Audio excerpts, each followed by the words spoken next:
Yamkela, what would you say have been the most humbling parts of being an entrepreneur for you? So I think for me, is you coming in to business, starting a business with just passion. When I started Blank Page Books, I was driven by passion. I am good in writing, I'm good at storytelling.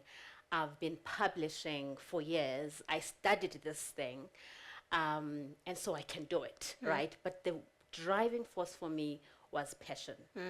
And very quickly I learned that passion is not going to pay the bills. Very quickly. Yeah.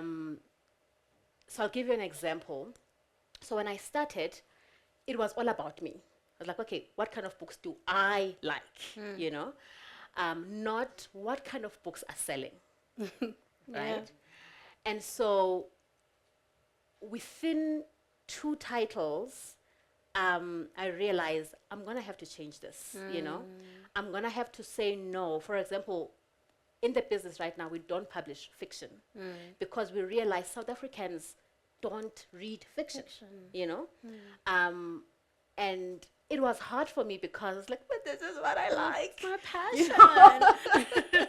You know? And I had, like Steven said, I had to make money, you know.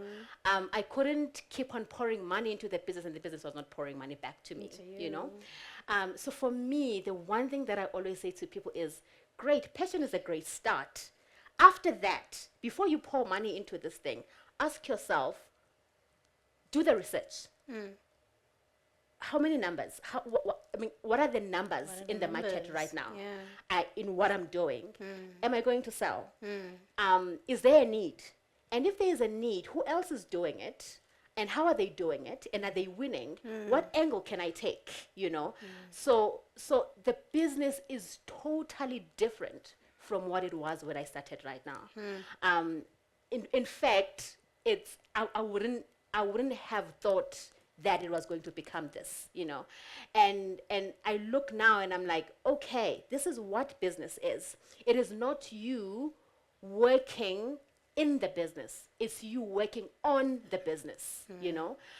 Because I think what we do is, I need to push the product, but you're not looking from above and saying, what are the things, what are the strategies that I can change in this business? What are the things that I need to remove from the business? What do I need to add from the business? How do I need to develop myself as an entrepreneur? Because if you are not well developed as an entrepreneur, so you're not going to make it, you know? And so there's been so much learning. And I said to Veronica earlier on that this for me was a masterclass.